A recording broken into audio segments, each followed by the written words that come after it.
Ele dirigia seu carro importado com pressa, focado em reuniões e lucros. Até que, parado nos trilhos prestes a morrer esmagado, foi salvo pelos gritos insistentes de uma criança desconhecida. Uma pequena menina, com apenas um pão na sacola, o salvou com sua coragem silenciosa. Se esta linda história de superação e amor te interessou, não se esqueça de se inscrever no nosso canal e diga-nos de que cidade você nos está vendo. Continuando. Gustavo Mendonça, Albuquerque, despertou ao som discreto do alarme personalizado. 5:30 da manhã, como sempre. Seus olhos se abriram para o teto branco de sua cobertura triplex, no Jardim Paulista, uma das regiões mais exclusivas de São Paulo.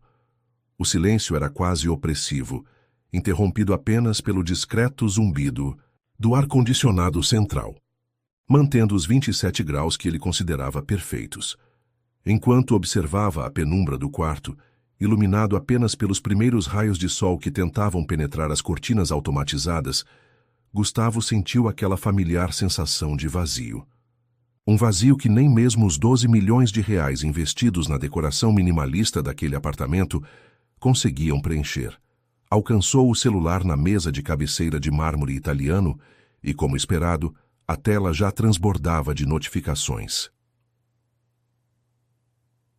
72 mensagens, 11 chamadas perdidas e 27 e-mails marcados como urgentes, murmurou para si mesmo, sentindo uma pontada de irritação. Mesmo antes de colocar os pés no chão, já estava trabalhando.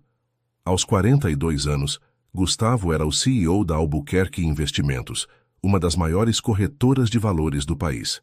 Seu nome era sinônimo de sucesso, frieza e resultados implacáveis. Levantou-se com um movimento preciso e entrou no banheiro revestido de ônix negro. O espelho refletia um homem de feições afiadas, cabelos grisalhos estrategicamente aparados, corpo mantido em forma por sessões diárias com personal trainers exclusivos. Não havia tempo para envelhecer, não havia espaço para fraquezas. O mercado financeiro devorava os lentos, os sentimentais, os hesitantes. Enquanto a água quente escorria por seu corpo, Gustavo já planejava mentalmente os movimentos do dia. A aquisição da fintech Novapeg precisava ser finalizada até o final da semana. Os acionistas estavam impacientes, querendo resultados imediatos. No mundo de Gustavo, paciência era um luxo que ninguém podia se dar. Saiu do banho e vestiu o terno Armani feito sob medida, ajustando a gravata de seda com precisão milimétrica diante do espelho. Sua governanta, Dona Célia, uma senhora de 60 anos que trabalhava para ele há mais de uma década, já havia deixado o café preparado na mesa da sala de jantar. Gustavo mal tocou na refeição. Engoliu apenas metade de uma torrada e um gole de café. Tempo era dinheiro, e ele não desperdiçava nenhum dos dois. Ao entrar no elevador exclusivo, checava freneticamente os e-mails em seu smartphone último modelo. A Bolsa de Valores de Tóquio havia fechado em baixa, o que significava que o dia seria turbulento. Quando as portas se abriram no subsolo, caminhou até seu Porsche Taycan Turbo S, completamente elétrico, uma aquisição recente de quase 2 milhões de reais.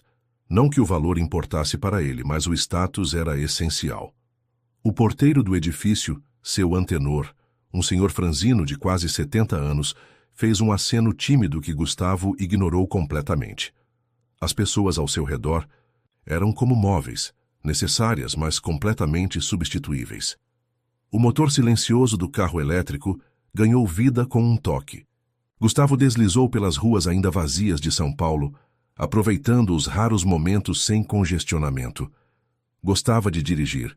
Era um dos poucos momentos em que sentia algum tipo de controle tangível. A cidade começava a despertar. Pequenos, estabelecimentos abrindo suas portas, trabalhadores correndo para pegar o primeiro ônibus ou metrô.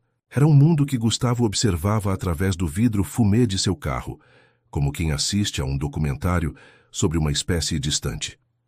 Enquanto avançava pela Avenida Paulista, principal centro financeiro da América Latina, seu telefone tocou através do sistema de som do carro.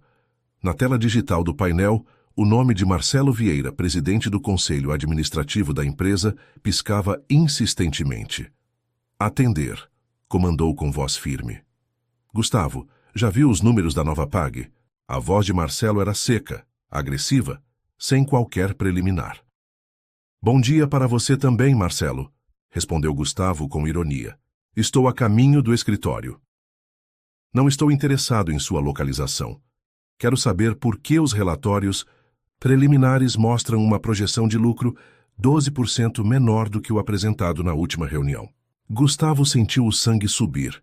As projeções haviam sido calculadas pela equipe de Marcelo, não pela sua. Talvez porque sua equipe de análise preferiu ser otimista demais para impressionar os acionistas. Rebateu, sentindo o volante esquentar. Sob seus dedos.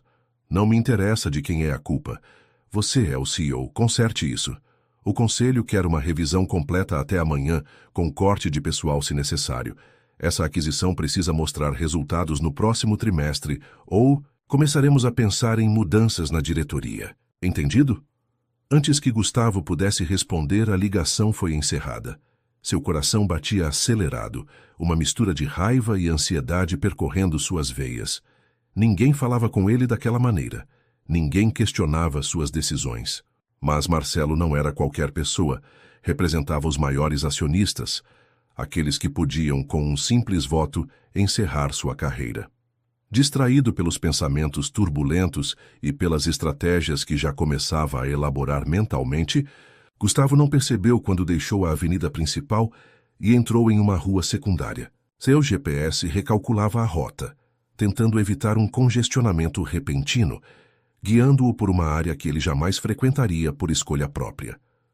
As ruas foram ficando mais estreitas, o asfalto dando lugar à pavimentação irregular, os prédios, imponentes, sendo substituídos por construções simples e coloridas. Estava entrando no bairro do Bexiga, uma área tradicional, mas com bolsões de pobreza, onde imigrantes italianos haviam se estabelecido há décadas e que agora abrigava uma população diversificada. Gustavo mal notava a mudança na paisagem, ainda absorto na conversa com Marcelo e nos cálculos de quantas pessoas precisaria demitir para ajustar as projeções financeiras. Vidas humanas, para ele, eram apenas números em uma planilha, variáveis que podiam ser eliminadas para equilibrar equações financeiras. Foi então que seu carro parou abruptamente. Um alerta no painel indicava uma falha no sistema elétrico. Tentou reiniciar o veículo sem sucesso. Praguejou alto, batendo no volante com frustração. De todos os dias possíveis, seu carro de última geração escolhera justamente aquele para falhar. Pegou o telefone para chamar o serviço de assistência premium da concessionária quando percebeu algo ainda mais perturbador. Estava parado, sobre trilhos de trem. O coração acelerou instantaneamente. Olhou ao redor, tentando se situar. De alguma forma, havia se distraído o suficiente para não notar que cruzava uma antiga linha ferroviária urbana, uma das poucas que ainda cortavam aquela região da cidade. O pânico começou a se instalar quando ouviu ao longe o som inconfundível de uma composição se aproximando. Apertou freneticamente o botão de partida do carro. Nada. Tentou ligar para a emergência, mas o sinal oscilava. Estava preso em um bairro desconhecido, sobre trilhos de trem, com uma máquina de R$ 2 milhões que agora não valia nada e uma composição se aproximando. A vida que havia construído com tanto cuidado, cada investimento calculado, cada movimento estratégico no mercado financeiro, tudo parecia pequeno e insignificante diante da possibilidade real e iminente de ter sua existência encerrada nos próximos instantes. Pela primeira vez em muitos anos, Gustavo Mendonça Albuquerque sentiu algo além de ambição e frieza. Sentiu medo. Enquanto o luxuoso carro de Gustavo parava sobre os trilhos, a menos de 500 metros dali, em uma das vielas estreitas do Bexiga, a vida seguia seu ritmo próprio, alheio aos mercados financeiros e às aquisições milionárias. Numa pequena casa de 2 cômodos, com paredes de tijolos expostos e telhado de amianto remendado, Janaína Silva acordava com o primeiro toque do despertador. Aos 36 anos, carregava no rosto as marcas de quem sempre teve que lutar. Olhos amendoados, pele morena e mãos calejadas que denunciavam anos de trabalho como diarista nas casas da Zona Sul paulistana. Levantou-se em silêncio para não acordar os 3 filhos que dormiam no mesmo quarto. O espaço era apertado, mas mantido com um asseio impressionante. As poucas peças de mobília eram simples, algumas resgatadas de descarte nas ruas nobres da cidade, outras compradas com muito sacrifício em prestações intermináveis. "Mãe!" A voz suave veio do canto do quarto, onde um colchão fino abrigava uma menina de 10 anos. "Já acordada, Isabela? Volta a dormir, filha, ainda tá cedo." Isabela sentou-se no colchão, esfregando os olhos grandes e expressivos. Diferente da maioria das crianças, ela raramente conseguia dormir até tarde. Sempre foi assim, como se tivesse pressa de viver, de absorver cada minuto do dia. "Vou com a senhora levar o Felipe na escola hoje?" Janaína sorriu, ajeitando o cabelo crespo da filha com um carinho rápido. "Não precisa, Belinha. A dona Neuza vai passar aqui para pegar ele. Você vai ficar com o Luiz até eu voltar do serviço. A patroa da Bela Vista me chamou para ajudar com um jantar que ela vai dar hoje." Isabela assentiu. Aos 10 anos, já compreendia perfeitamente a dinâmica da sobrevivência. Quando a mãe recebia um chamado extra, significava um respiro nas contas do mês. Significava que talvez pudessem comprar material escolar novo ou pagar a parcela atrasada do pequeno ventilador que tornava os verões paulistanos um pouco mais suportáveis. Enquanto Janaína preparava um café simples na pequena cozinha, Isabela levantou-se e começou a arrumar as camas. Era uma rotina que ela mesma havia estabelecido. Cuidar da casa enquanto a mãe trabalhava, ajudar o irmão mais velho, Luiz, de 15 anos, a preparar o almoço e manter o pequeno Felipe, de 7, longe de confusões. O pai, Sebastião, havia abandonado a família há 3 anos, trocando-os por uma nova vida no Nordeste, sem deixar endereço ou pensão. "Mãe, posso ir na padaria do seu Antônio hoje?"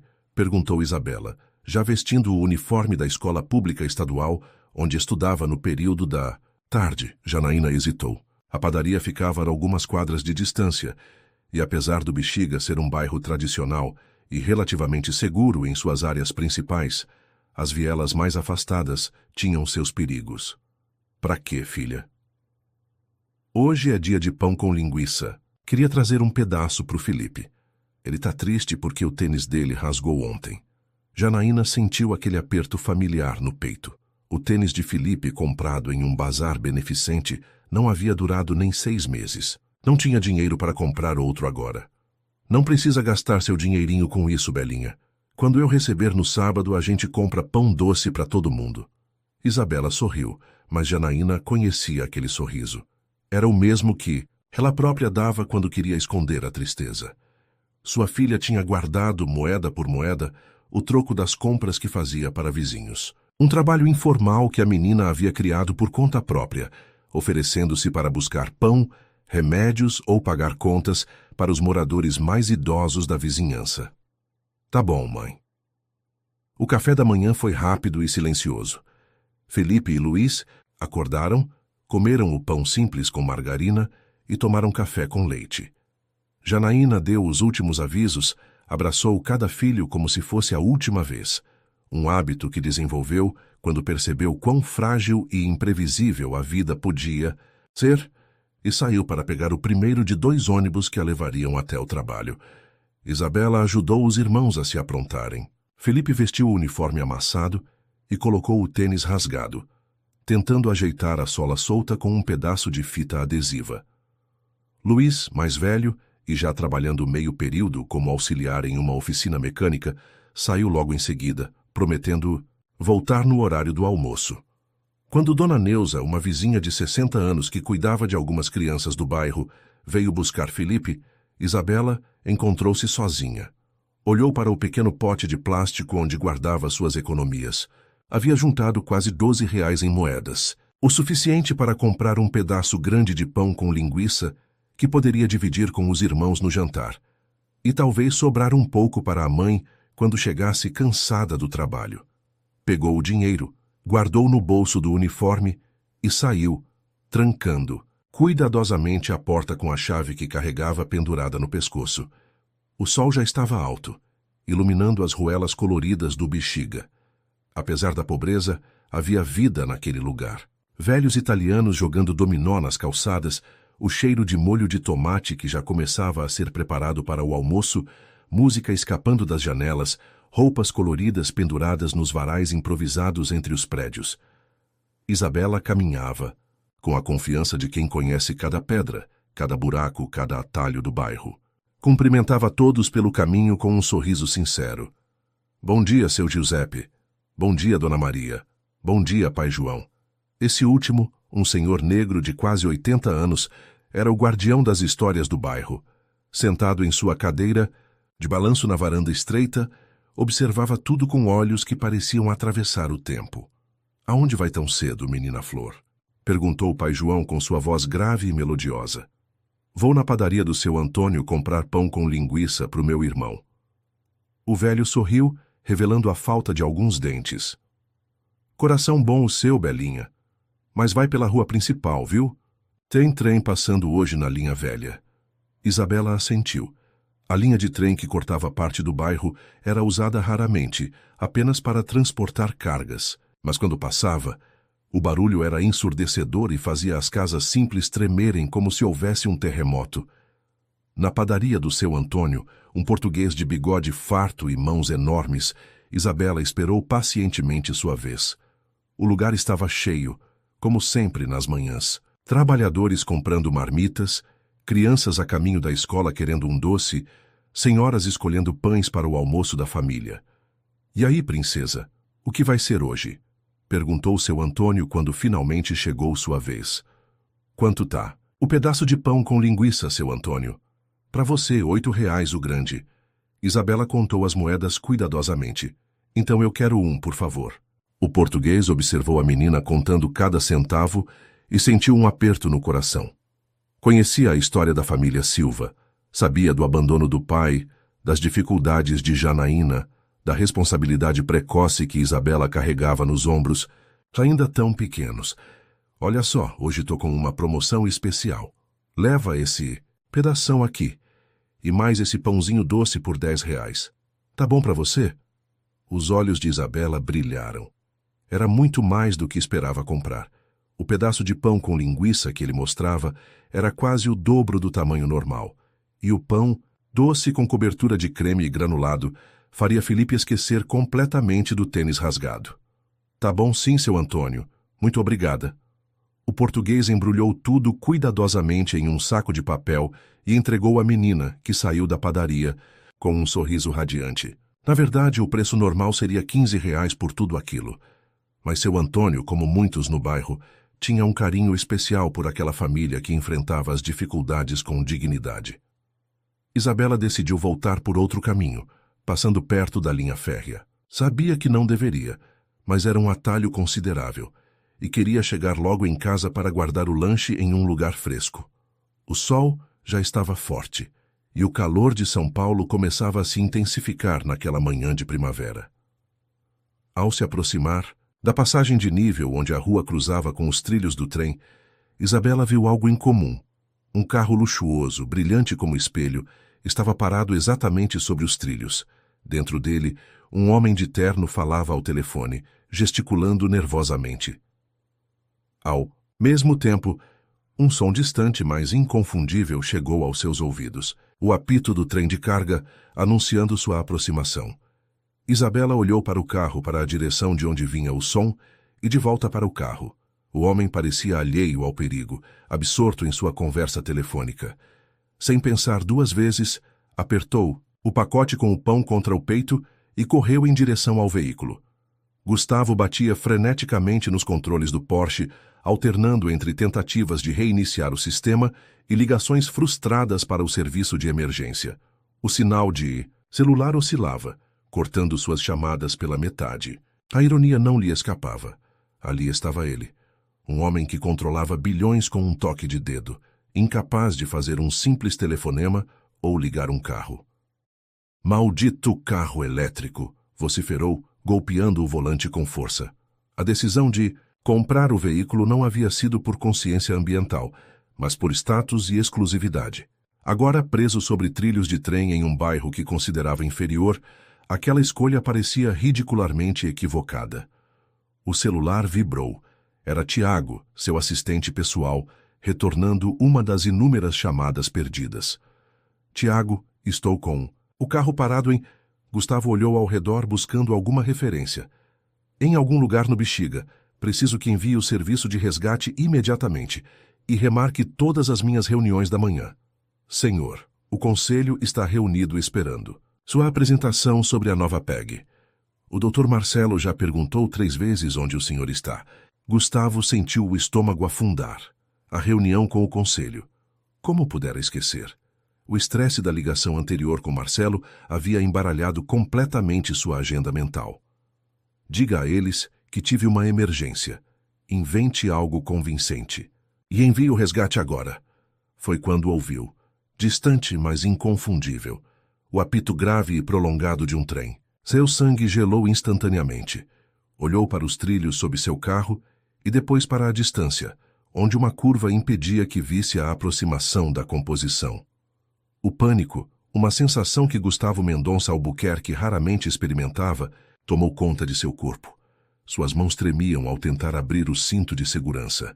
A porta do carro, totalmente elétrica, permanecia travada com a falha do sistema. Estava preso em uma armadilha tecnológica de luxo. Tiago, tem um trem vindo. Estou parado sobre trilhos, me tire daqui! Do outro lado da linha, o assistente tentava compreender a gravidade da situação, pedindo a localização exata para acionar os bombeiros, mas Gustavo mal o ouvia mais. O apito do trem soou novamente, mais próximo. O tempo se esgotava. Foi, nesse momento, que notou um movimento pelo canto do olho. Uma figura pequena se aproximava correndo do lado de fora. Inicialmente, pensou ser algum pedinte ou vendedor ambulante, e seu instinto foi ignorar. Pessoas assim não existiam em seu mundo cuidadosamente construído. Batidas insistentes na janela do carro finalmente captaram sua atenção. Era uma menina. Não devia ter mais que 10 anos. Vestia um uniforme escolar público, segurava um pacote de papel contra o peito com uma mão, enquanto a outra batia desesperadamente no vidro fumê. "O senhor precisa sair daí! Tem trem vindo!" ela gritava, sua voz parcialmente abafada pelo vidro fechado. Gustavo a olhou com uma mistura de confusão e irritação. Quem era aquela criança? Por que estava ali? Por um segundo irracional, imaginou se não seria algum tipo de armadilha elaborada, um golpe para roubá-lo naquele bairro desconhecido. A menina, percebendo sua hesitação, apontou freneticamente para trás na direção da curva. O trem tá vindo! O senhor precisa sair! Agora!" A realidade da situação finalmente penetrou a barreira de desconfiança de Gustavo. Não era um golpe, era um aviso genuíno.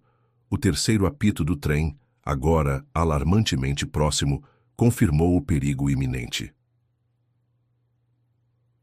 Com força renovada, pelo medo, Gustavo pressionou repetidamente o botão de destravamento das portas.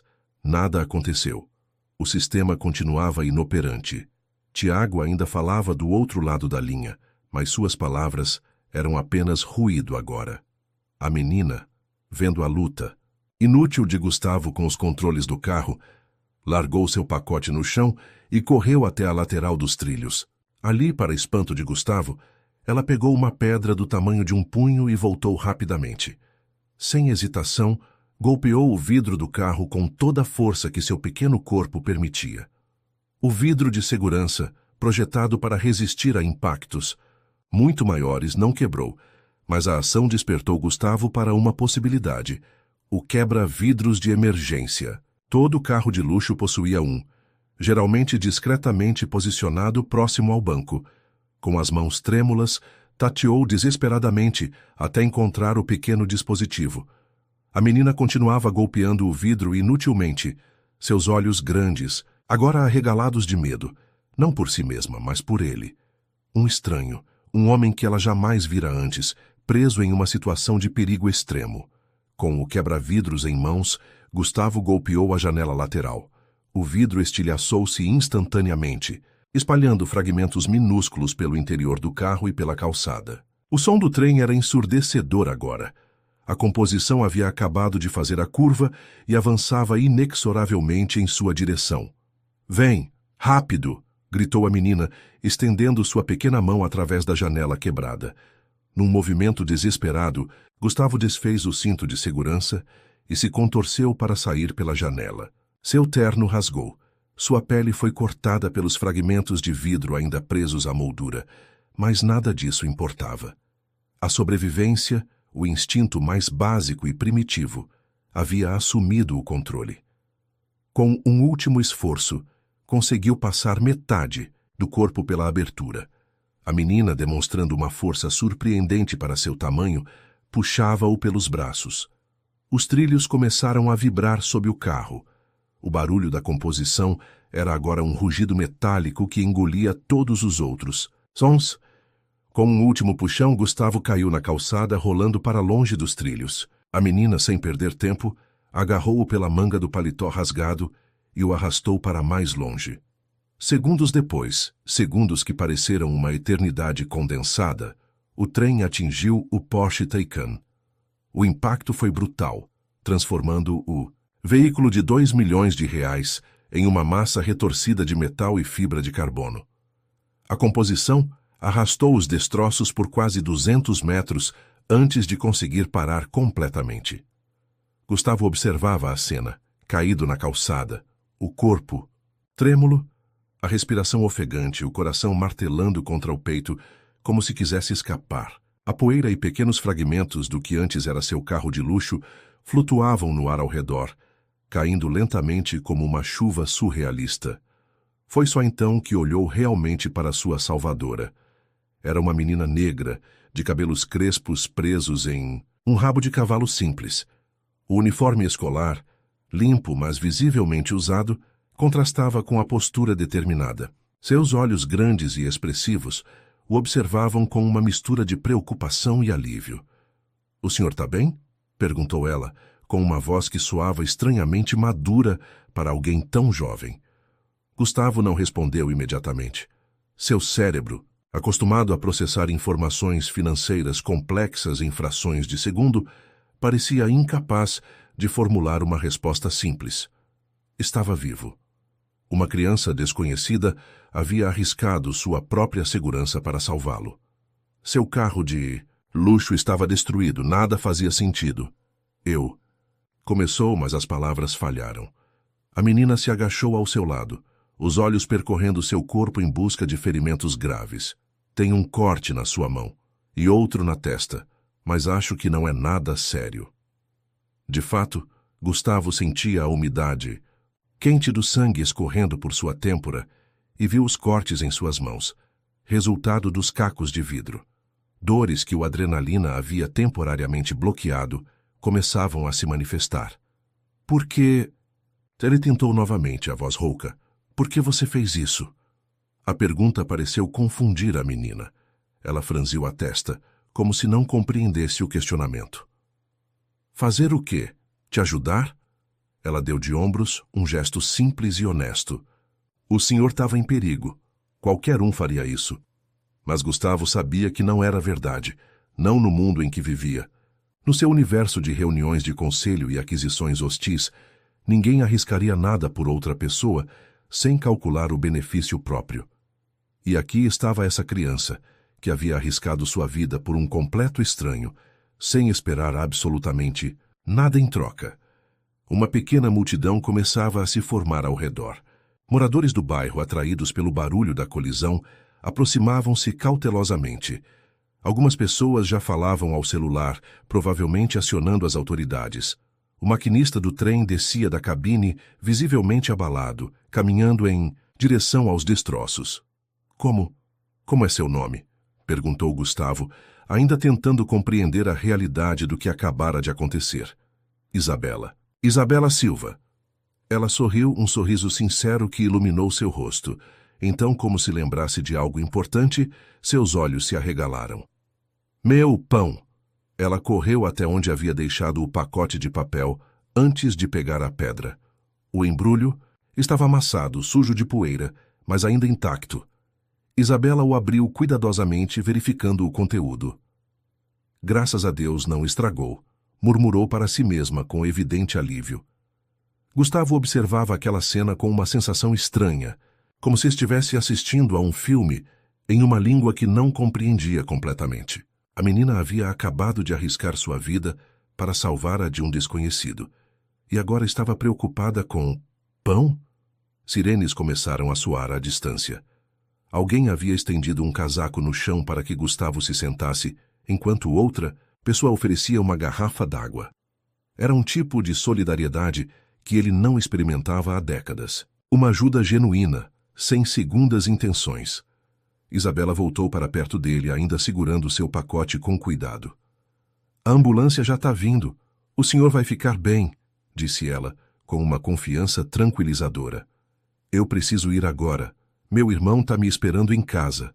Ela começou a se afastar, como se aquilo tudo fosse apenas um pequeno desvio em sua rotina diária, algo tão corriqueiro quanto ajudar um idoso a atravessar a rua. Espera, chamou Gustavo, estendendo a mão em sua direção. Eu queria o quê? Agradecer, recompensar, entender. Nem ele mesmo sabia ao certo. Isabela parou e virou-se, olhando-o com aqueles olhos que pareciam ver além das aparências, além da riqueza, do status, das máscaras sociais. Não precisa agradecer, disse ela como se lesse seus pensamentos. Só toma mais cuidado da próxima vez, tá? Tem trem passando aqui às terças e quintas. E com essas palavras simples, ela se virou e continuou seu caminho, desaparecendo entre as vielas coloridas do Bexiga, deixando para trás um homem que, pela primeira vez em muitos anos, sentia-se completamente perdido. A ambulância chegou em menos de 10 minutos, seguida por uma viatura policial e um caminhão do Corpo de Bombeiros. Para os moradores do Bexiga, era um evento extraordinário. Tantas autoridades reunidas por causa de um acidente sem vítimas fatais. Para Gustavo, era apenas o começo de um pesadelo burocrático. Os paramédicos trataram seus ferimentos superficiais no local. Apesar da insistência deles para que fosse ao hospital fazer exames complementares, Gustavo recusou-se veementemente. Não queria aparecer em nenhum noticiário. Não queria que seu nome fosse associado àquele incidente vergonhoso. Estou bem, repetiu pela terceira vez ao jovem paramédico, que insistia na necessidade de uma tomografia. Apenas me dê os documentos, para assinar assumindo a responsabilidade.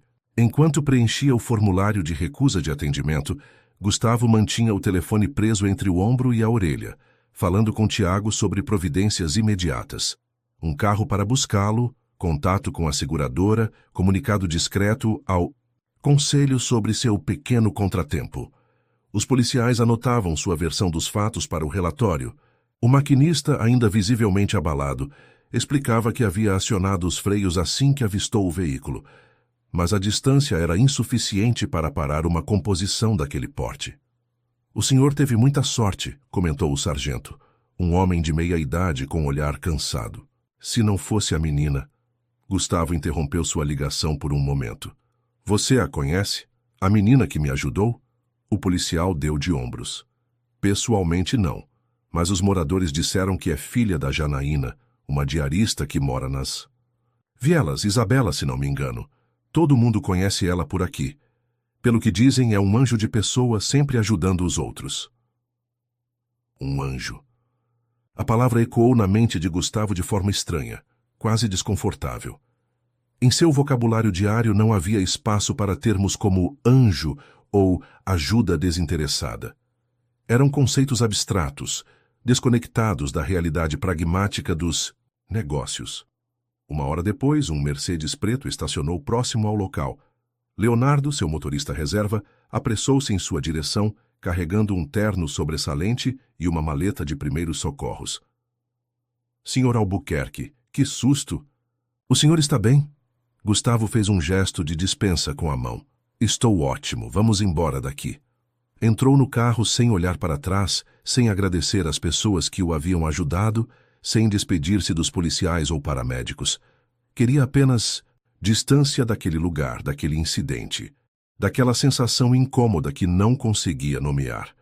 No conforto do banco traseiro de couro, finalmente deixou o corpo relaxar. A adrenalina havia diminuído, dando lugar a uma exaustão profunda. Seus pensamentos, normalmente tão organizados e direcionados, estavam em completo caos. Para onde, senhor? Perguntou Leonardo, ajustando o retrovisor. A pergunta pegou Gustavo de surpresa. Para onde? O escritório estava fora de questão. Não tinha condições emocionais de enfrentar uma reunião de conselho, muito menos as perguntas inevitáveis sobre o acidente. Sua casa também não parecia acolhedora naquele momento. A ideia de ficar sozinho entre aquelas paredes impessoais não era reconfortante. Apenas dirija, respondeu, recostando-se e fechando os olhos. Preciso pensar. Leonardo assentiu silenciosamente e colocou o carro em movimento, afastando-se do Bexiga. Sem destino específico, atravessaram a região central de São Paulo. Passando por avenidas movimentadas, prédios imponentes, shoppings luxuosos. A cidade seguia seu ritmo frenético, indiferente ao pequeno drama pessoal de Gustavo Mendonça. Albuquerque, mas a mente do empresário estava longe dali. Repetia mentalmente cada segundo daqueles momentos terríveis sobre os trilhos, a falha do carro, o som do trem se aproximando, o desespero crescente, e então aquela figura pequena e determinada surgindo como um milagre improvável. Isabela Silva. Por que ela havia se arriscado daquela maneira? O que a motivara? Se tivesse ignorado a situação, seguido seu caminho, ninguém a culparia.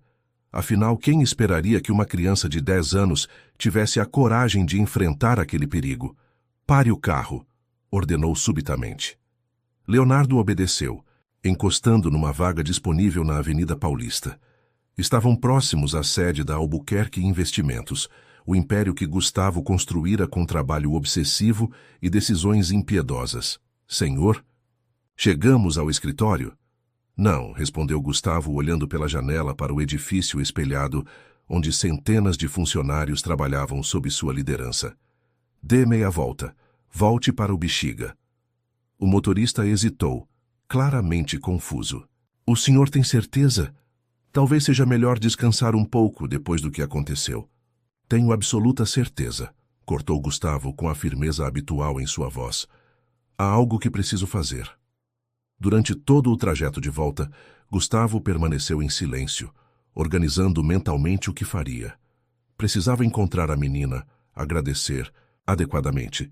Talvez oferecer alguma recompensa financeira à família. Era o mínimo que podia fazer.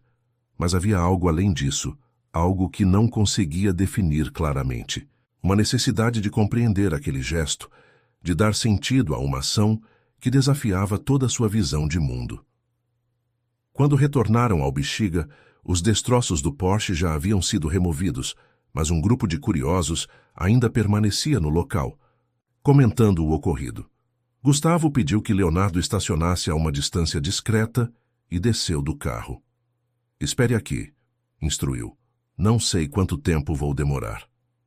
Aproximou-se do pequeno comércio mais próximo, uma padaria apertada, mas acolhedora, com mesas de fórmica e o aroma inconfundível de pão fresco.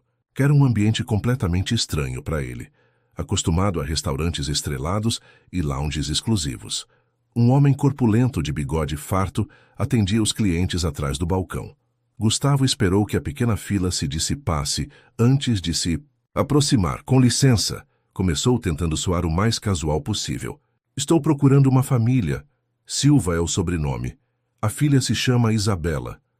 O homem o estudou com curiosidade não disfarçada. O senhor é o homem do acidente, não é? O do carro importado? Gustavo sentiu-se exposto, vulnerável.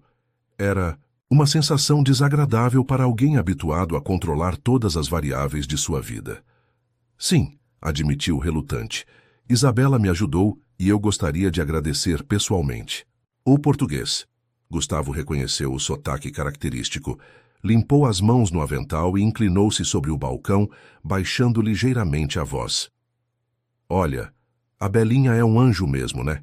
Todo mundo aqui gosta dela. Mas a situação da família não é fácil, sabe? A Janaína, mãe dela, trabalha como diarista. O pai abandonou eles faz uns anos. Gustavo assentiu impaciente. Sim, entendo, mas onde posso encontrá-los? Eles moram na Viela dos Canários, número 17. É uma casinha simples, de tijolo aparente, mas o senhor não vai encontrar ninguém agora. A Janaína está trabalhando. Só volta à noite. O Luiz, irmão mais velho, está na oficina. E a Belinha deve estar na escola. Ela estuda à tarde. A informação era mais detalhada do que Gustavo esperava, evidenciando como naquela comunidade todos pareciam saber da vida, uns dos outros. Era um conceito estranho para ele, acostumado ao anonimato protegido pelos muros altos de condomínios fechados. Obrigado, disse já se virando para sair. Então, como um pensamento tardio, virou-se novamente para o português. A propósito, seu nome é... Antônio Ferreira, respondeu o homem, estendendo a mão grande e calejada. O senhor é... Gustavo Albuquerque, respondeu apertando a mão oferecida com certa hesitação. Era raro que se apresentasse a estranhos sem mencionar sua posição ou empresa. Saiu da padaria com direções precisas para a Viela dos Canários. Decidiu ir a pé, dispensando Leonardo temporariamente. Queria observar aquele lugar, entender o ambiente de onde vinha sua improvável salvadora. À medida que se afastava das ruas principais, adentrando vielas estreitas, Gustavo sentia-se cada vez mais deslocado. Seu terno italiano, o reserva que Leonardo trouxera, e seus sapatos, polidos, destoavam completamente das vestimentas simples dos moradores. Recebia olhares curiosos, alguns desconfiados, outros simplesmente intrigados com aquela figura tão obviamente fora de seu habitat. As casas eram pequenas, muitas de tijolos aparentes, outras pintadas em cores vibrantes que contrastavam com o cinza predominante das construções mais pobres. Roupas coloridas secavam em varais improvisados entre as janelas. Crianças brincavam nas calçadas estreitas, ignorando a falta de espaço. Idosos conversavam sentados em cadeiras nas portas das casas, observando a vida passar. Era um mundo completamente diferente do seu, a apenas alguns quilômetros de distância. Um mundo que ele atravessava diariamente de carro, com vidros fechados e ar-condicionado ligado, sem jamais realmente ver. Quando finalmente encontrou o número 17 na Viela dos Canários, Gustavo parou, observando a pequena construção. Era exatamente como seu Antônio havia descrito. Uma casa simples de tijolos expostos, com telhado de amianto e uma pequena janela de madeira. A porta estava fechada, confirmando que não havia ninguém em casa. Ficou ali, parado, sem saber exatamente o que fazer. Havia algo profundamente perturbador em ver aquela moradia tão humilde. A menina que arriscara a vida para salvá-lo vivia ali, naquele espaço que caberia inteiro em sua sala de estar. Um homem idoso, sentado numa cadeira de balanço, na varanda da casa vizinha, observava-o com curiosidade. Procurando alguém, moço? E perguntou com voz grave e melodiosa. Gustavo virou-se, encontrando o olhar penetrante de um senhor negro de cabelos brancos e postura digna, apesar da idade avançada. Estou procurando a família Silva, Isabela Silva. O velho assentiu lentamente, como se confirmasse uma suspeita. Você é o homem que a Belinha salvou hoje cedo, do trem. Não era uma pergunta, mas uma afirmação. Gustavo limitou-se a confirmar com um gesto de cabeça. Meu nome é João Benedito, mas todos me chamam de Pai João. O idoso indicou uma cadeira simples ao seu lado. Senta aí, filho. A Janaína só volta depois das 8, e a Belinha está na escola até às 5:30. Gustavo hesitou. Sentar-se naquela varanda, conversar com um desconhecido, esperar por horas, nada disso fazia parte de seus planos ou de sua natureza. Mas algo naquele velho senhor inspirava respeito, quase reverência. Lentamente, contrariando todos os seus instintos, Gustavo sentou-se na cadeira oferecida. O celular em seu bolso vibrava insistentemente. Provavelmente Tiago, o conselho, a seguradora, todos exigindo sua atenção imediata. Ignorou. Pela primeira vez em anos, o mundo dos negócios podia esperar. A Belinha sempre foi assim, continuou. Pai João olhando para o horizonte de telhados desiguais. Desde pequenininha, tem um coração que não cabe no peito. Quase não sobrou espaço para ela mesma. Gustavo não respondeu. Não sabia o que dizer. Aquele tipo de conversa sobre qualidades de caráter e bondade inata era território desconhecido. Em seu mundo, as pessoas eram avaliadas por resultados, eficiência, lucratividade. O senhor não é daqui, observou o pai João com um leve sorriso. Não só do bairro, não é desse mundo. Como assim? Perguntou Gustavo, genuinamente intrigado. Tem gente que vive numa bolha, filho. Uma bolha de dinheiro, poder, coisas. Acha que isso é o mundo todo. Até que a bolha estoura. O velho fez um gesto amplo com a mão calejada. E então, de repente, vê que existe tudo isso aqui. Pessoas vivendo, lutando, ajudando umas às outras, sem precisar de muito. Às vezes, só precisando uns dos outros. As palavras do idoso penetraram Gustavo com força surpreendente. Sua bolha havia estourado naquela manhã, sobre trilhos de trem, pelas mãos de uma criança de 10 anos. O sol já se inclinava no horizonte quando Gustavo ouviu vozes infantis se aproximando. Tinha passado quase 2 horas conversando com o pai João. Ou melhor, ouvindo o idoso compartilhar histórias do bairro, da família Silva, da vida simples mas digna que levavam. Cada palavra era como uma janela se abrindo para um universo que Gustavo desconhecia, completamente. Essa deve ser a Belinha voltando da escola, comentou o pai João, interrompendo uma história sobre como a comunidade se uniu para reformar o telhado da casa dos Silva depois de uma tempestade particularmente forte. Gustavo sentiu um súbito nervosismo, algo que raramente experimentava mesmo antes de reuniões decisivas com investidores bilionários. Como deveria abordar a menina? O que diria? Ofereceria dinheiro? A ideia que poucas horas antes parecia perfeitamente adequada, agora soava estranhamente inadequada, após as conversas com o pai João. Isabela dobrou a esquina da viela, acompanhada por outras 2 crianças. Vestia o mesmo uniforme escolar da manhã, carregava uma mochila surrada nas costas e conversava animadamente. Havia algo luminoso em sua presença, uma energia que contrastava com a simplicidade de suas roupas e do ambiente ao redor. Quando avistou Gustavo sentado na varanda de pai João, ela parou por um instante. A surpresa em seu rosto rapidamente deu lugar a um sorriso sincero. Despediu-se dos amigos com acenos rápidos e aproximou-se. Oi, pai João, cumprimentou primeiro. O idoso, com evidente carinho. Depois virou-se para Gustavo, a expressão curiosa, mas não intimidada. O senhor está melhor? Os cortes sararam? A preocupação genuína na voz da menina desarmou Gustavo completamente. Não havia formalidade forçada ou interesse calculado, apenas uma sincera preocupação com seu bem-estar. Estou bem melhor sim, graças a você. Ele tentou sorrir, um gesto que há muito se tornara mecânico em seu repertório social, mas que agora parecia estranhamente autêntico. Vim agradecer pessoalmente pelo que fez por mim. Isabela deu de ombros como se minimizasse a importância de seu ato. Não precisa agradecer, moço. Qualquer um faria isso. Não, Isabela, não faria. A firmeza na voz de Gustavo surpreendeu até a ele mesmo. O que você fez foi extraordinário. Você arriscou sua própria segurança por um completo estranho. Menina pareceu levemente embaraçada com o elogio. Ajustou a alça da mochila gasta no ombro pequeno e mordeu o lábio inferior. Minha mãe sempre diz que a gente tem que ajudar quando pode, que o que a gente faz de bom volta pra gente de algum jeito. Ela sorriu, revelando a falta de um dente lateral. E também, imagina se acontece alguma coisa com o senhor e eu não tivesse ajudado, eu não ia conseguir dormir direito nunca mais. A simplicidade profunda daquela filosofia de vida atingiu Gustavo como um soco no estômago. Em seu mundo, cada ação era calculada pelos benefícios potenciais, cada relação medida pelo retorno possível.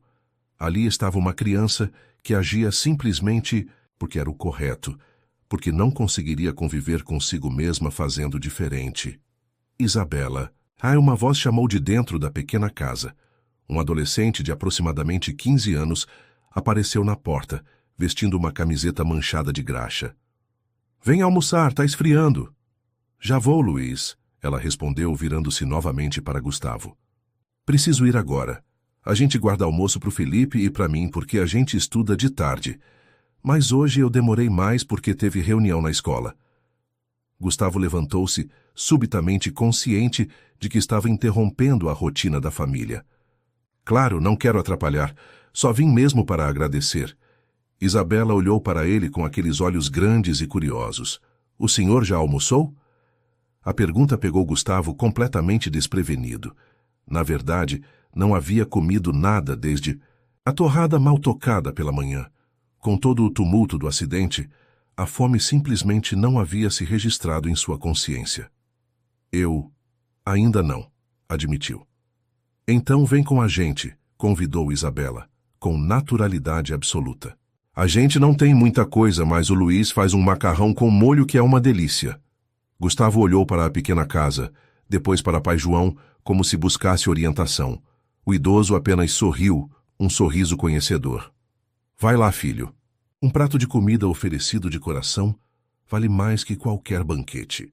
Antes que pudesse formular uma resposta, Isabela já havia pegado sua mão. Um gesto tão inesperado que Gustavo quase recuou e o puxava gentilmente em direção à porta. Luiz, põe mais um prato. O moço que eu ajudei de manhã vai almoçar com a gente, gritou ela, com a despreocupação característica da infância.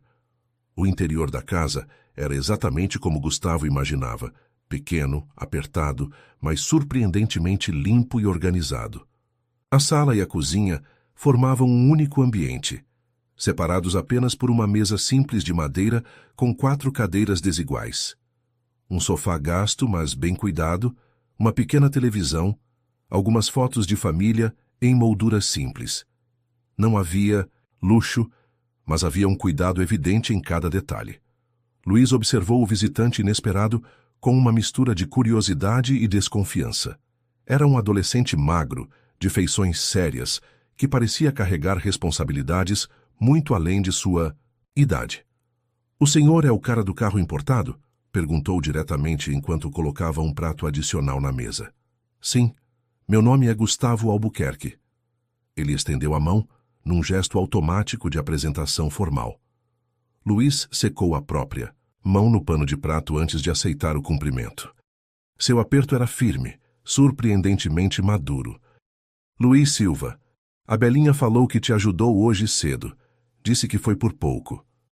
Foi por muito pouco, confirmou Gustavo, ainda desconfortável, naquele ambiente tão distante de sua realidade. Sua irmã é extraordinária. O adolescente sorriu, o primeiro sorriso desde a chegada de Gustavo, suavizando suas feições sérias. Ela é mesmo. Às vezes acho que não é desse mundo, sabe? Tem um jeito diferente de ver as coisas, de tratar as pessoas. Enquanto Luiz servia o macarrão com molho de tomate simples em pratos de louça coloridos, Isabela tagarelava sobre seu dia na escola, sobre a professora nova de matemática, sobre o livro que estavam lendo na aula de português. Falava como se Gustavo fosse um velho amigo da família, incluindo-o naturalmente na conversa, perguntando sua opinião, rindo das próprias histórias. Gustavo, acostumado a almoços estratégicos em restaurantes estrelados, onde cada palavra era medida e cada gesto calculado, encontrou-se completamente fora de sua zona de conforto. E ainda assim, paradoxalmente, mais confortável do que se lembrava de ter estado em muito tempo. O macarrão era simples, apenas massa, molho de tomate caseiro, um pouco de queijo ralado por cima. Nada comparado aos pratos elaborados que costumava consumir. Mas havia algo naquela refeição, talvez a hospitalidade genuína com que foi oferecida, que a tornava estranhamente satisfatória. Tá gostoso? Perguntou Isabela, observando-o atentamente enquanto comia. Está delicioso, respondeu com sinceridade. Fazia tempo que não comia um macarrão assim.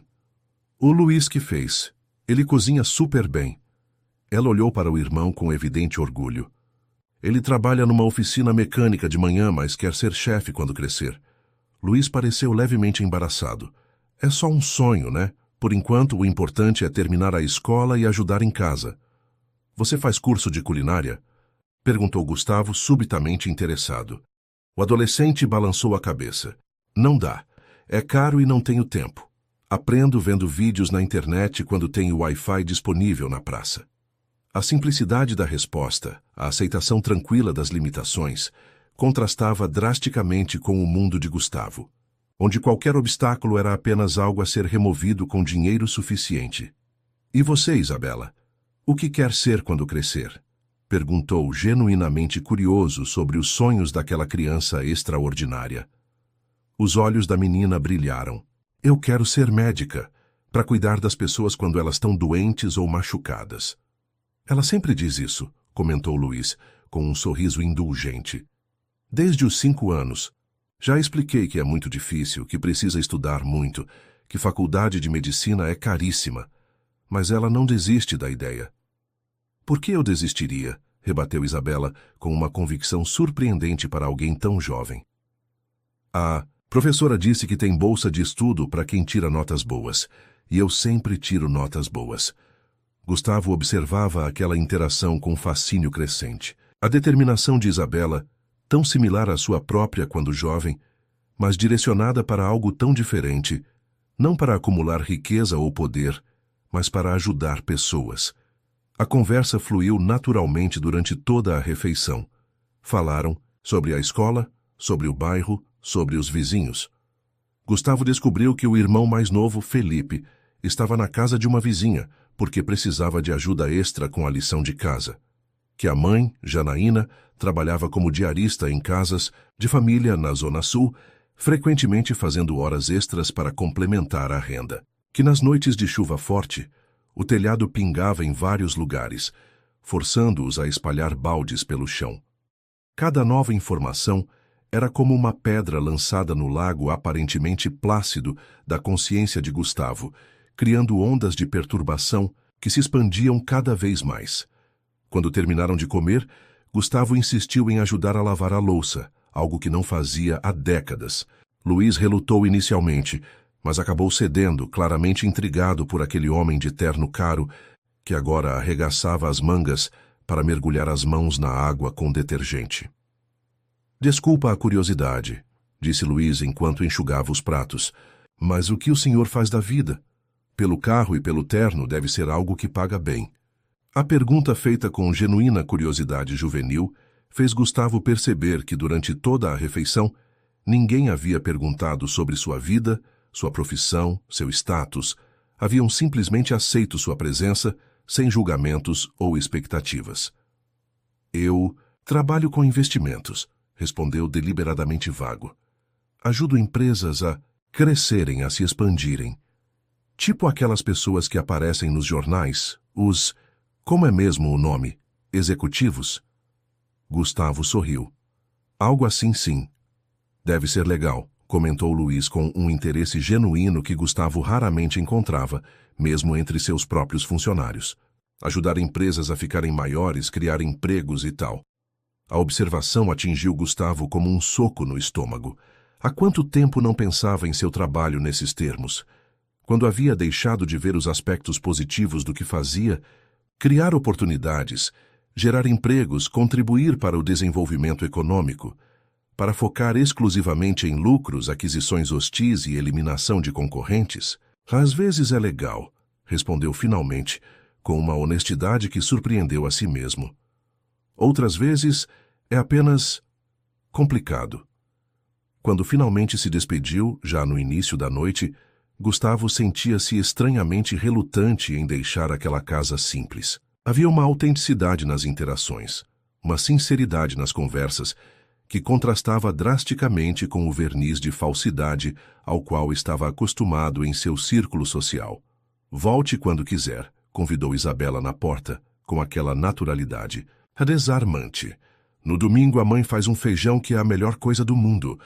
Obrigado pelo convite, respondeu Gustavo, genuinamente tocado. Então, hesitante, acrescentou. Isabela, eu realmente gostaria de retribuir de alguma forma o que você fez por mim hoje. Não é só uma questão de gratidão, é justo. A menina franziu a testa, confusa. Mas o senhor não precisa retribuir nada. Não fiz pensando em ganhar algo em troca. Eu sei disso, e é exatamente por isso que quero fazer algo. Ele olhou para a pequena casa, para o telhado visivelmente precário, para as instalações elétricas improvisadas. Sua família merece mais conforto. Luiz, que observava a conversa da porta, deu um passo à frente. Olha, a gente agradece, mas não precisamos de esmola. A gente se vira bem. O orgulho na voz do adolescente era evidente. Gustavo percebeu imediatamente seu erro. Para aquela família, a dignidade valia mais que qualquer auxílio financeiro oferecido com condescendência. Não é esmola, corrigiu, rapidamente. É apenas uma oportunidade. Assim como vocês me deram a oportunidade de ter uma das melhores refeições e conversas dos últimos anos. Ele hesitou, pensativo, e então sorriu. Na verdade, tenho uma ideia melhor. Vocês me dariam a honra de receber sua mãe amanhã no meu escritório? Há algo que gostaria de discutir com ela. Isabela e Luiz trocaram olhares incertos. Ela trabalha o dia todo amanhã, disse Luiz, ainda desconfiado. Só folga aos domingos. Entendo. E se eu fosse até o local onde ela trabalha? Seria apenas por alguns minutos. Após alguma hesitação, Luiz forneceu o endereço onde a mãe estaria trabalhando no dia seguinte. Era uma residência no Jardim Europa, um dos bairros mais exclusivos de São Paulo. Ironicamente, a apenas algumas quadras de onde o próprio Gustavo morava. Ao se afastar da Viela dos Canários, caminhando em direção à avenida principal, onde Leonardo o esperava pacientemente, Gustavo sentia-se transformado. Algo havia mudado dentro dele, algo fundamental, como se uma semente há muito adormecida tivesse sido subitamente regada e agora começasse a germinar, rompendo a superfície dura de indiferença que havia cultivado por décadas. Na manhã seguinte, Gustavo despertou antes mesmo do alarme tocar. Havia dormido surpreendentemente bem, apesar dos acontecimentos turbulentos do dia anterior. Sentado na beira da cama, observou seu quarto espaçoso com novos olhos. O que antes parecia elegante, agora se revelava frio. O que considerava sofisticado agora parecia vazio de significado. Seu celular indicava 47 mensagens não lidas. O conselho administrativo estava em polvorosa com sua ausência inexplicada na reunião crucial. A seguradora exigia detalhes sobre o acidente com o Porsche. A imprensa financeira especulava sobre seu paradeiro. Tudo isso, que normalmente o teria deixado em estado de alerta máximo, agora parecia estranhamente distante, quase irrelevante. Tomou um banho rápido e vestiu-se com atenção deliberada. Optou por um terno menos ostensivo, em tom azul escuro, sem abotoaduras de ouro ou relógio de luxo. Queria parecer acessível para a conversa que planejava ter com Janaína Silva. Ao chegar à cozinha, surpreendeu Dona Célia preparando o café da manhã habitual. Bom dia, Dona Célia, cumprimentou, algo que raramente fazia. A governanta quase derrubou a xícara que segurava, desacostumada a qualquer interação que não fosse estritamente funcional. Bom dia, Sr. Albuquerque, respondeu visivelmente desconcertada. O senhor está se sentindo bem? Soube do acidente ontem. Estou ótimo, obrigado por perguntar. Gustavo sentou-se à mesa, outro comportamento incomum. Normalmente, pegava apenas uma xícara de café e saía imediatamente. Na verdade, gostaria de conversar um pouco com a senhora. O espanto no rosto de Dona Célia seria cômico em qualquer outra circunstância. Em 6 anos trabalhando naquela casa, era possivelmente a primeira vez que seu patrão demonstrava interesse em uma conversa real. Claro, senhor. A senhora é do Nordeste, não é? Lembro de ter visto isso no seu currículo. Sim, senhor. De Pernambuco. E tem família lá ainda? Tenho sim, minha mãe já idosa e 2 irmãos com suas famílias. Gustavo tomou um gole de café pensativo. E a senhora consegue ajudá-los financeiramente, com o salário daqui? Dona Célia parecia cada vez mais confusa com o rumo da conversa, mas respondeu com sinceridade. Mando o que posso todo mês, senhor. Não é muito, mas ajuda. Principalmente com os remédios da minha mãe. Entendo. Gustavo fez uma pausa, organizando seus pensamentos. Dona Célia, a senhora conhece outras pessoas que trabalham como empregadas domésticas, diaristas, esse tipo de coisa? Conheço várias, senhor. Tenho muitas amigas nesse ramo. E como elas encontram trabalho? É difícil? A governanta sentou-se timidamente na ponta da cadeira, encorajada pela genuína curiosidade em sua voz. Bem, a maioria é por indicação. Uma patroa indica para outra. Mas é sempre incerto, sabe? Tem semanas que tem trabalho todos os dias, outras que não aparece nada. E muita gente paga muito pouco, às vezes atrasa, às vezes nem paga. Gustavo assentiu, absorvendo a informação. Tinha tomado uma decisão durante a noite, após horas refletindo sobre seu encontro com a família Silva. Uma decisão que, pela primeira vez em muito tempo, não era baseada em cálculos de lucro ou estratégias de mercado. Obrigado, Dona Célia. Isso foi muito esclarecedor. Ele levantou-se, deixando a governanta ainda perplexa com aquela inédita demonstração de interesse. Ah, e a partir de hoje, seu salário será aumentado em 30%, retroativo ao início do ano. Deixou a cozinha antes que a mulher pudesse reagir, mas não rápido o suficiente para deixar de ouvir o suspiro emocionado que ela soltou. No caminho para o escritório, Gustavo fez 3 ligações. A primeira para Tiago, seu assistente, instruindo-o a cancelar todas as reuniões da manhã e a preparar uma série de documentos. A segunda para Dr. Mauro, seu advogado pessoal, solicitando sua presença imediata para discutir a criação de uma nova entidade jurídica. A terceira para Marcelo Vieira, o presidente do conselho. Gustavo, que diabos aconteceu ontem? Disparou. Marcelo assim que atendeu, sem qualquer saudação. O conselho estava completo, os investidores estavam esperando, e você simplesmente desapareceu? Tive um acidente, Marcelo. Quase perdi a vida. A calma na voz de Gustavo contrastava com a fúria do outro homem. E isso me fez repensar algumas coisas. Repensar? Que conversa é essa? Temos uma aquisição de 800 milhões em jogo. Sim, e vamos concluí-la. Mas não do jeito que você quer. Como assim? Gustavo, você está sob contrato, tem obrigações. Tenho obrigações com os acionistas de gerar lucro sustentável. E é exatamente isso que pretendo fazer. Gustavo fez uma pausa calculada. Mas também tenho obrigações como ser humano. E ontem percebi que tenho negligenciado completamente essa parte. O silêncio do outro lado da linha era eloquente. Marcelo provavelmente pensava que ele havia enlouquecido. Estarei no escritório em 1 hora, continuou Gustavo. Convoque o conselho para as 15 horas. Apresentarei minha nova proposta para a nova PEG e para o futuro da empresa. Se não gostarem... Ele respirou fundo, surpreendendo-se com sua própria resolução. Se não gostarem, podem procurar outro CEO. Desligou, sem esperar resposta, sentindo uma liberdade inebriante. Por décadas havia vivido com medo. Medo de fracassar, medo de perder posição, medo de não ser o melhor. Esse medo havia ditado cada decisão, moldado cada relacionamento. Agora, após encarar a possibilidade real e iminente de perder tudo, incluindo a própria vida, aquele medo parecia insignificante.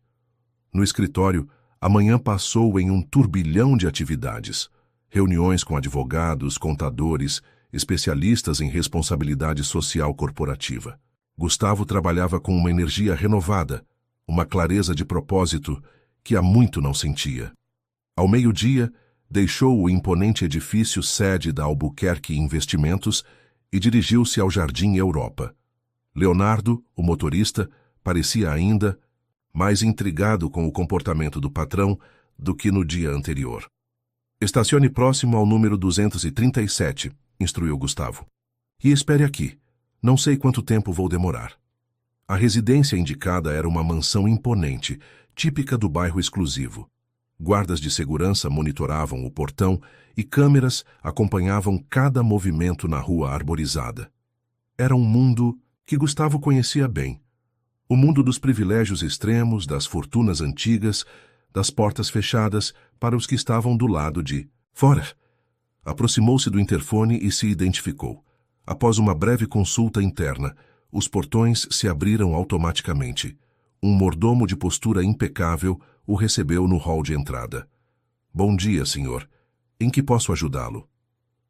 Gostaria de falar com uma das funcionárias que trabalham aqui hoje, Janaína Silva. O mordomo ergueu uma sobrancelha, claramente surpreso com o pedido incomum. A diarista? Posso perguntar qual é o assunto? É pessoal, respondeu Gustavo, mantendo um tom cordial mais firme. Prometo não tomar muito do tempo dela. Após alguns minutos de espera em uma sala de visitas decorada com antiguidades europeias, Janaína apareceu. Era uma mulher de estatura média, cabelos crespos presos em um coque simples, vestindo um uniforme de trabalho básico. Seus olhos, no entanto, Gustavo reconheceu imediatamente, eram os mesmos de Isabela, grandes, expressivos, de uma intensidade penetrante. O senhor queria falar comigo? Perguntou ela visivelmente apreensiva e confusa. Sim, senhora Silva. Meu nome é Gustavo Albuquerque. Ele estendeu a mão, que ela apertou timidamente. Ontem sua filha, Isabela, salvou minha vida. O reconhecimento iluminou o rosto de Janaína. O senhor é o homem do carro importado, do acidente no trem. Exatamente, ela te contou então. Contou sim. Fiquei muito orgulhosa dela, mas também dei uma bronca. Podia ter se machucado. Janaína esboçou um sorriso tímido. Mas é a Belinha, né? Tem o coração maior que o juízo às vezes. Gustavo sorriu em retorno, sentindo uma estranha conexão com aquela mulher que criara sozinha uma criança tão extraordinária. Posso imaginar. Ontem passei a tarde com seus filhos, aliás. Eles me convidaram para almoçar. A surpresa no rosto de Janaína era evidente. Um homem como ele, claramente abastado, almoçando em sua casa simples? Espero que eles tenham sido educados, disse ela, um leve rubor colorindo suas bochechas. Nossa casa é simples, Mar. Seus filhos foram maravilhosos, interrompeu Gustavo gentilmente. E o macarrão do Luiz estava delicioso. Na verdade, foi uma das melhores refeições que tive em muito tempo. Janaína relaxou visivelmente, o orgulho maternal substituindo a preocupação inicial. O Luiz tem jeito mesmo para a cozinha, sempre teve. Senhora Silva, eu vim aqui hoje porque gostaria de retribuir de alguma forma o que sua filha fez por mim. E depois de conhecer um pouco sua família, acho que encontrei uma maneira de fazer isso que não ofenderia o orgulho de vocês. Ele abriu a pasta que trazia consigo e retirou alguns documentos. Sou empresário, trabalho com investimentos e decidi criar uma nova empresa, uma que realmente fará diferença na vida das pessoas. Estendeu os papéis para Janaína. Gostaria de convidá-la para ser a gerente operacional dessa empresa. Janaína olhou para os documentos confusa. Eu? Mas eu só tenho o ensino médio incompleto. Nunca trabalhei em escritório. Exatamente por isso que preciso de você. Gustavo inclinou-se ligeiramente para a frente, os olhos fixos nos dela. A empresa se chamará Anjos do Lar. Será uma agência de serviços domésticos de alto padrão. Diaristas, cozinheiras, cuidadores de idosos, todos com treinamento especializado, salários justos, benefícios completos, plano de carreira. Você conhece esse mundo melhor do que eu jamais conhecerei. Sabe as dificuldades, as necessidades, os desafios. A expressão de Janaína transitava entre incredulidade, choque e um começo de esperança. Mas do porquê? Por que o senhor faria isso? Porque sua filha me mostrou algo que eu havia esquecido, que ajudar os outros não é apenas uma questão de caridade ou de obrigação social, é uma questão de humanidade. Ele fez uma pausa, buscando as palavras certas. E porque acredito que será um excelente negócio também. Há um mercado imenso para serviços domésticos de qualidade. As pessoas ricas desta cidade pagarão bem por profissionais confiáveis, bem treinados e adequadamente valorizados. E o senhor quer que eu gerencie isso? Eu? Sim, você terá todo o suporte necessário, é claro. Treinamento, equipe de apoio, mentoria, mas a visão, as decisões principais, a cultura da empresa, isso tudo virá de você. Gustavo sorriu, vendo a emoção crescer nos olhos de Janaína. E o mais importante, você será sócia. 20% das ações serão suas desde o primeiro dia. Lágrimas começaram a formar-se nos cantos dos olhos da mulher. Ela tentou disfarçar, secando-as, rapidamente com o dorso da mão. Eu não sei o que dizer, parece um sonho. Diga que vai pensar no assunto. Leve os documentos para casa, discuta com seus filhos. Consulte um advogado se quiser. Eu pagarei por isso. E me dê sua resposta quando estiver pronta. Gustavo levantou-se, estendendo a mão novamente. Não estou oferecendo caridade, Sra. Silva. Estou oferecendo uma parceria, porque acredito no seu potencial, assim como acredito no potencial das milhares de trabalhadoras domésticas desta cidade, que merecem dignidade e respeito. Janaína apertou sua mão ainda em estado de choque. Obrigada. Eu vou pensar sim. Ao deixar a mansão, Gustavo sentia uma leveza que não experimentava desde a juventude, como se um peso enorme tivesse sido removido de seus ombros. Mas sabia que a batalha mais difícil ainda estava por vir. Convencer o Conselho Administrativo da Albuquerque Investimentos de que sua nova visão não era apenas moralmente correta, mas também comercialmente viável. De volta ao escritório, encontrou a sala de reuniões já ocupada pelo conselho completo. 12 homens e 2 mulheres, todos em trajes formais, todos com expressões que variavam entre preocupação e irritação. Finalmente, exclamou Marcelo Vieira, levantando-se. Gustavo, todos aqui estão esperando explicações. Sobre ontem, sobre o acidente, sobre esses rumores de mudanças na estratégia da nova PAG. E todos terão suas explicações, respondeu Gustavo calmamente, tomando seu lugar à cabeceira da mesa. Mas, primeiro, gostaria de apresentar uma nova visão para a nossa empresa. Durante a hora seguinte, Gustavo expôs detalhadamente seu plano. A nova PAG, uma fintech inovadora que eles planejavam adquirir principalmente para eliminar um concorrente e absorver sua tecnologia, seria mantida como entidade independente. Seus serviços seriam expandidos para incluir microcrédito para pequenos, empreendedores, educação financeira para comunidades carentes e um sistema de pagamentos digitais especialmente projetado para trabalhadores informais. Isso é loucura, interrompeu um dos conselheiros mais antigos. O retorno sobre investimento seria mínimo. Os acionistas nos crucificariam. Pelo contrário, rebateu Gustavo, apresentando projeções financeiras cuidadosamente preparadas. O mercado de base da pirâmide no Brasil é imenso e praticamente inexplorado pelo setor financeiro tradicional.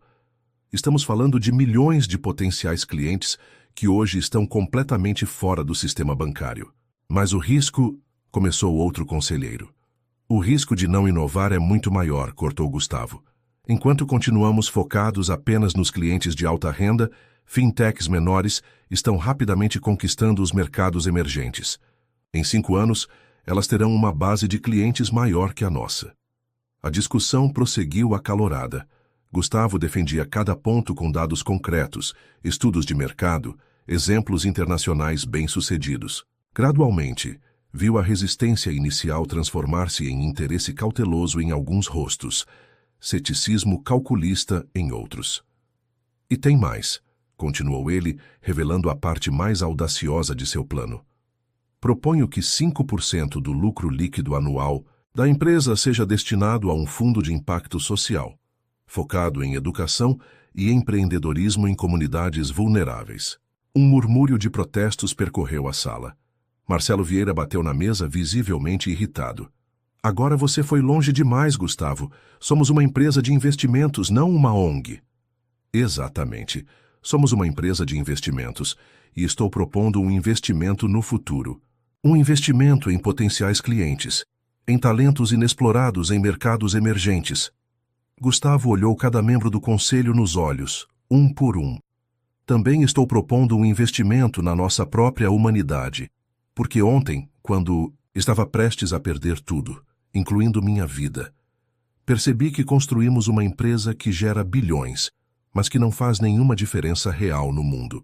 O silêncio que se seguiu era denso, carregado de tensão. Finalmente Marcelo falou, sua voz mais controlada. Você está realmente disposto a arriscar sua posição por isso? Porque se o conselho votar contra, e você insistir nesse caminho? Estou disposto a arriscar muito mais que minha posição, Marcelo. Gustavo endireitou-se na cadeira, uma determinação inabalável em seu semblante. Estou disposto a arriscar tudo, porque aprendi da maneira mais dura possível que algumas coisas são mais importantes que dinheiro ou poder. A votação foi apertada. 7 a favor, 7 contra, com Gustavo detendo o voto de desempate como CEO. Seu plano seria implementado, ainda que sob o olhar vigilante e cético de metade do conselho. Ao deixar a sala de reuniões, exausto, mas satisfeito, Gustavo recebeu uma mensagem em seu celular. Era de Janaína Silva. Conversamos em família, aceitamos sua proposta. Quando podemos começar? Um sorriso genuíno iluminou seu rosto. Novas sementes haviam sido plantadas, tanto na Albuquerque Investimentos, quanto na futura Anjos do Lar. Agora era tempo de nutri-las e vê-las crescer. 6 meses depois, o sol da tarde banhava o Bexiga com uma luz dourada, suavizando as arestas das construções simples, transformando as roupas coloridas nos varais em bandeiras festivas. Na viela dos Canários, uma pequena multidão se reunia diante do número 17, que agora mal podia ser reconhecido como a mesma construção de antes. A casa da família Silva havia sido completamente reformada. O telhado de amianto dera lugar a uma cobertura moderna e segura.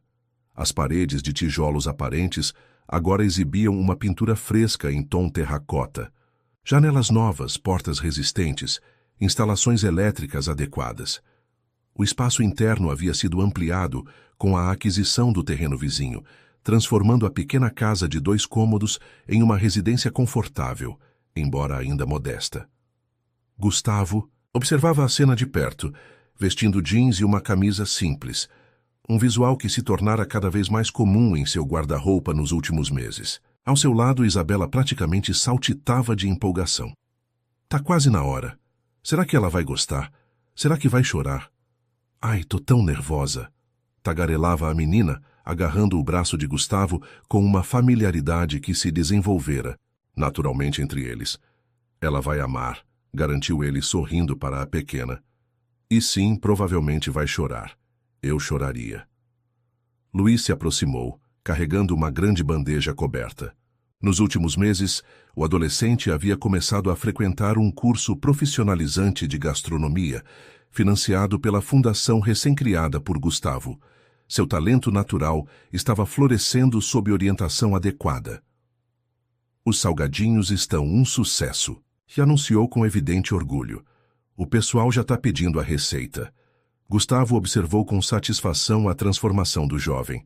O Luiz, reservado e desconfiado, dava lugar gradualmente a um rapaz confiante e cheio de planos. Além do curso de gastronomia, ele continuava os estudos no ensino médio e já falava em prestar vestibular para nutrição, um sonho que meses antes pareceria completamente inatingível. Cadê o Felipe? E perguntou Isabela, procurando o irmão mais novo entre a multidão.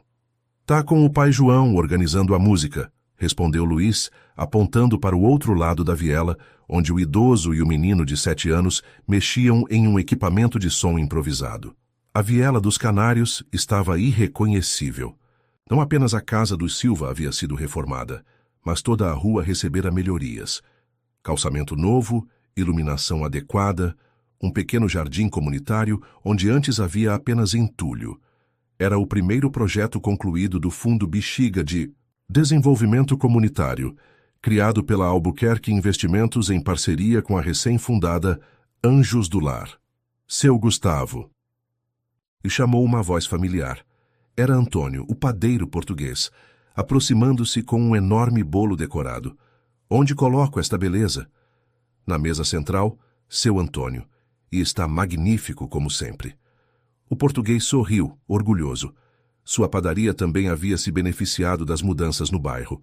Com um pequeno empréstimo facilitado pela nova PEG, ele conseguira renovar os equipamentos e expandir o negócio, contratando 2 jovens aprendizes da comunidade. O celular de Gustavo vibrou. Era Tiago, seu assistente, avisando que Janaína estava a caminho. A surpresa havia sido meticulosamente planejada. Ela acreditava estar vindo apenas para uma pequena comemoração dos 6 meses da Anjos do Lar, empresa que agora gerenciava com surpreendente competência. Pessoal, ela tá chegando, anunciou Gustavo, e um burburinho de empolgação percorreu a multidão. Todos tomaram seus lugares escondendo-se como podiam. Luiz e Isabela posicionaram-se ao lado de Gustavo na entrada da casa reformada.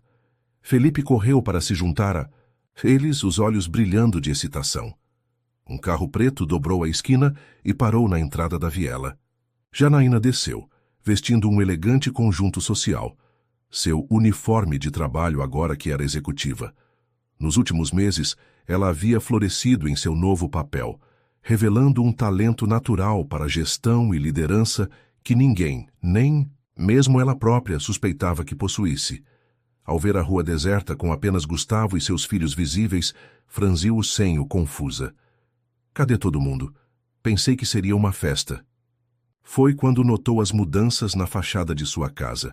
Seus olhos se arregalaram, sua boca se abriu em espanto. Olhou para Gustavo, depois para os filhos, depois novamente para a casa. "O que é isso?" perguntou a voz trêmula. "Surpresa!" gritaram todos em uníssono, saindo de seus esconderijos. Vizinhos, amigos, funcionários da Anjos do Lar, todos aplaudiam e assobiavam. Janaína levou as mãos ao rosto, as lágrimas já correndo livremente. Isabela correu para abraçá-la, seguida por Luiz e Felipe. "Mãe, a casa tá linda por dentro." "Também", exclamou Felipe. "Tem um quarto só para mim. E uma cozinha de verdade", acrescentou Luiz, "com fogão industrial e tudo. E não pinga mais quando chove", completou Isabela, saltitando de empolgação. Janaína olhava para Gustavo por cima das cabeças de seus filhos, uma mistura de gratidão e incredulidade em seu olhar. "Você fez isso?"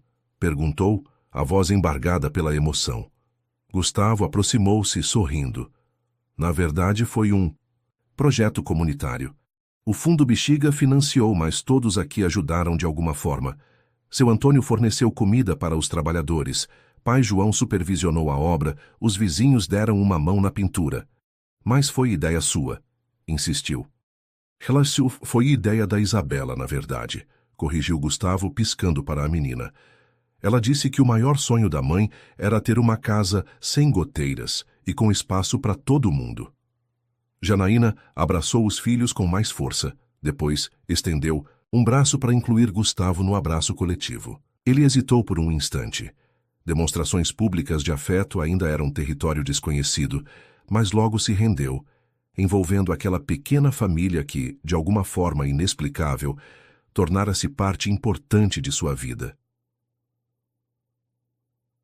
A festa, que se seguiu, foi diferente de qualquer coisa que Gustavo já havia experimentado. Não havia protocolos rígidos, conversas calculadas ou networking estratégico. Apenas pessoas genuinamente felizes, compartilhando comida, música e histórias. Em determinado momento, Gustavo afastou-se um pouco, sentando-se ao lado de pai João na pequena varanda. De lá, podiam observar toda a celebração. Crianças correndo, adultos conversando animadamente, música tocando. Janaína mostrava orgulhosamente a casa reformada aos convidados, enquanto Luiz servia suas criações culinárias e Isabela dançava com Felipe. "Está feliz, filho?" perguntou pai João, com aquela sabedoria tranquila que parecia permear cada palavra sua. Gustavo refletiu por um momento. Feliz era uma palavra que raramente usava para descrever seu estado de espírito. Satisfeito com resultados atingidos, sim. Orgulhoso de conquistas, frequentemente. Mas feliz, simples e puramente feliz? "Estou", respondeu surpreso com a própria certeza. "Mais do que me lembro de ter estado em muito tempo." O idoso assentiu, como se confirmasse algo que já sabia. É o que acontece quando a gente encontra propósito, quando a gente percebe que não está aqui só para acumular, mas para compartilhar. Gustavo observou a movimentação da festa, pensativo. Nos últimos 6 meses, sua vida havia mudado dramaticamente. A Albuquerque Investimentos continuava crescendo, mas agora com uma nova filosofia. A Nova Pag expandia seus serviços para comunidades antes ignoradas pelo sistema financeiro tradicional. A Anjos do Lar, sob a liderança surpreendentemente eficaz de Janaína, já contava com mais de 100 funcionárias, todas com carteira assinada, benefícios e salários dignos. Seu relacionamento com o conselho administrativo ainda era tenso em alguns momentos, mas os resultados começavam a falar por si. A imagem pública da empresa melhorara significativamente, atraindo um novo perfil de investidores, aqueles preocupados não apenas com retorno financeiro, mas também com impacto social. "Sabe o que mais me impressiona?", comentou Gustavo, após alguns minutos de silêncio contemplativo. "Como pequenas ações podem gerar grandes mudanças. Se Isabela tivesse ignorado meu carro naquele dia, mas ela não ignorou", interrompeu pai João suavemente, "porque foi criada para enxergar os outros, para entender que somos todos conectados de alguma forma." Gustavo assentiu, recordando aquele momento crucial. A menina pequena correndo em sua direção, arriscando-se para salvar um completo estranho. Um ato de coragem e compaixão que havia desencadeado uma transformação não apenas em sua vida individual, mas na vida de centenas de pessoas. "E você também não a ignorou depois", continuou o idoso. "Poderia ter simplesmente agradecido e seguido seu caminho. Dado algum dinheiro, talvez, mas escolheu realmente ver a Belinha, a família dela, a comunidade. Escolheu se envolver. Era verdade. Aquele dia sobre os trilhos havia sido apenas o início. A verdadeira transformação começara quando ele decidiu retornar ao Bexiga, quando aceitou o convite para um almoço simples, quando permitiu-se conhecer realmente aquelas pessoas." Isabela aproximou-se, corada pela dança e pela excitação da festa. "Vem dançar, tio Gustavo", chamou puxando-o pela mão. "Tá tocando aquela música que você gosta." Gustavo riu, permitindo-se ser arrastado para o centro da comemoração. Meses atrás, teria considerado a ideia de dançar em público completamente absurda. Agora, parecia a coisa mais natural do mundo. Enquanto se movia desajeitadamente, ao som da música, cercado por rostos sorridentes, Gustavo pensou em como a vida era imprevisível. Um único momento, uma única decisão, sua de entrar naquela rua secundária, de Isabela de parar para ajudá-lo, havia alterado completamente o curso de inúmeras existências. Mais tarde, quando a festa começava a diminuir e o sol se punha no horizonte, Gustavo encontrou um momento para conversar a sós com Isabela. Sentaram-se nos degraus da entrada da casa reformada, observando as últimas crianças brincando na rua. "Sua mãe me contou que você está indo muito bem na escola", comentou ele. Isabela sorriu, orgulhosa. "Tirei 10 em matemática. E a professora disse que, se eu continuar assim, posso tentar uma bolsa naquele colégio que você falou. O São Francisco é uma excelente escola. Tenho certeza que você conseguiria entrar." "Eu ainda quero ser médica", declarou ela com a mesma convicção inabalável. "Mas agora sei que é possível de verdade. Não é só um sonho bobo." "Nunca foi um sonho bobo, Isabela." Gustavo olhou para a menina com genuína admiração. "E você vai ser uma médica extraordinária." Ela sorriu, aquele sorriso luminoso que parecia iluminar tudo ao redor. "Sabe o que eu mais gosto em você, tio Gustavo? É que você mudou, mas continua o mesmo." "Como assim?" perguntou ele, intrigado pela observação perspicaz.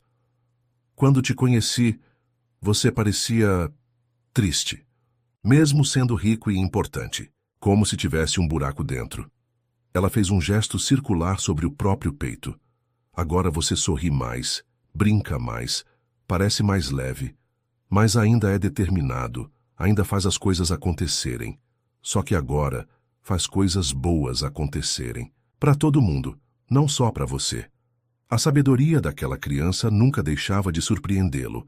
Ela havia enxergado algo que nem mesmo ele percebera completamente, que sua transformação não significava abandonar suas habilidades ou sua força, apenas redirecioná-las. "Você é uma pessoa incrível, sabia?" E disse Gustavo, sentindo uma onda de carinho por aquela pequena figura ao seu lado. "Eu sei", respondeu ela com uma naturalidade desarmante, fazendo-o rir. "Minha mãe sempre diz isso." O celular de Gustavo vibrou. Era um e-mail de Tiago, informando que a reunião com investidores internacionais havia sido confirmada para a semana seguinte. A Albuquerque Investimentos estava prestes a lançar um fundo de impacto social, o primeiro do tipo no Brasil. Era um projeto ambicioso que poderia transformar a relação entre mercado financeiro e desenvolvimento comunitário no país. Boas notícias? Perguntou Isabela, notando seu sorriso. Ótimas notícias, confirmou ele. Lembra daquele projeto que te contei?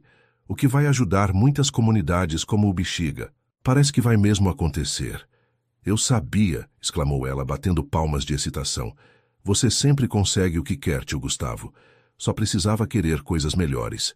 A simplicidade profunda daquela observação o atingiu com força. Era verdade. Toda a sua vida havia direcionado sua inteligência, determinação e recursos para acumular poder e riqueza pessoal. Bastou redirecionar essas mesmas qualidades para objetivos mais amplos, mais humanos, e os resultados foram transformadores, não apenas para os outros, mas para ele mesmo. Janaína aproximou-se, sentando-se ao lado deles nos degraus. Seus olhos ainda estavam marejados, mas seu rosto irradiava felicidade. Não sei nem como agradecer, disse ela, segurando a mão de Gustavo. Não só pela casa, mas por tudo. A oportunidade, a confiança, o respeito. Eu que agradeço, interrompeu ele, apertando suavemente a mão dela. Vocês me deram algo muito mais valioso. Me mostraram que havia outro caminho possível.